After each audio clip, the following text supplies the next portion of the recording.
Bonjour, mesdames et messieurs, je m'appelle Mark O'Neill et je suis le directeur général du Musée canadien de la guerre. C'est avec plaisir que nous vous accueillons ce matin pour le dévoilement du fourgon d'alimentation d'urgence Fordson.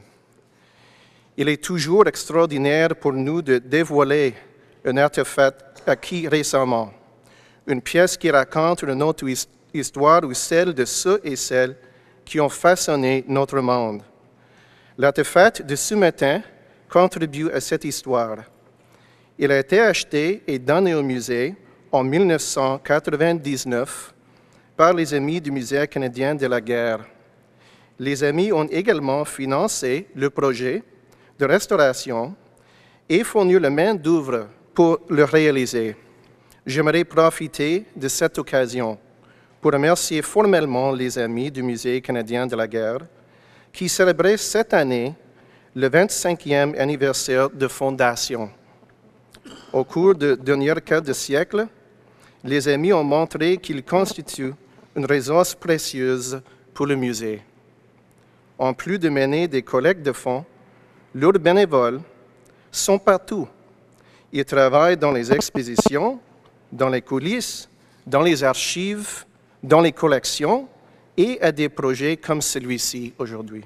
Les Foster, une passionnée de Fordson, a effectué des recherches sur l'histoire du fourgon d'alimentation d'urgence Fordson. Il nous révèle dans un article qu'en 1941, Henry et Edsel Ford ont décidé d'offrir 450 fourgons d'alimentation d'urgence aux Britanniques. Nous avons ici le premier de ces véhicules qui a été inspecté par Leur Majesté, le roi et la reine, le 16 septembre 1941.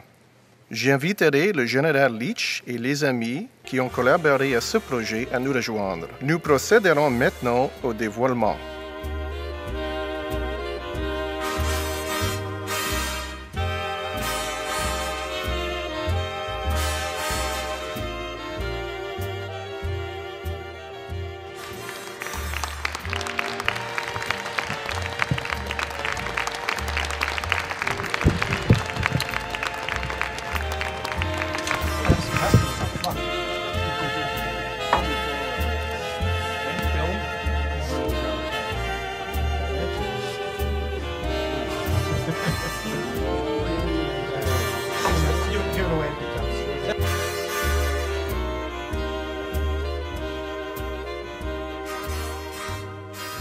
Je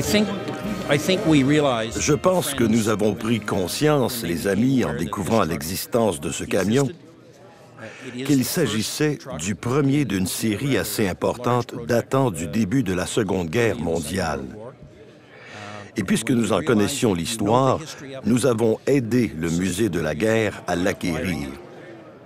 Il allait sans dire, compte tenu de son importance historique, qui est assez considérable et qui comporte aussi une participation canadienne, que ce serait une bonne idée de le restaurer.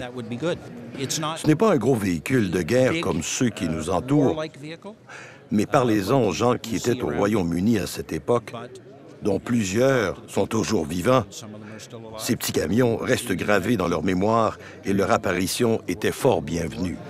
These little vehicles were very memorable and very welcome when they showed up. Le fourgon était en piteux état quand nous l'avons acquis en 1998-99.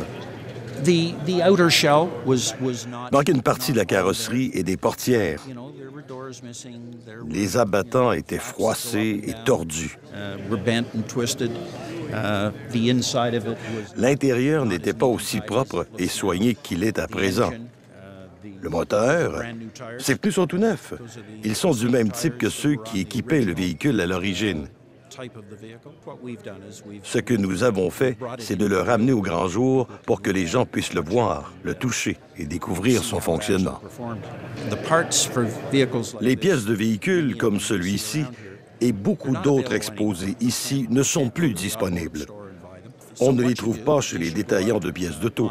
Il faut donc s'adresser à divers groupes de collectionneurs sur le web en leur expliquant ce qu'on cherche. Les intéressés sont généralement très heureux d'apporter leur contribution au produit fini.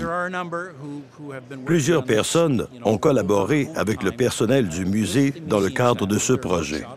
On trouve ici des ateliers où l'on peut accomplir ce genre de travaux.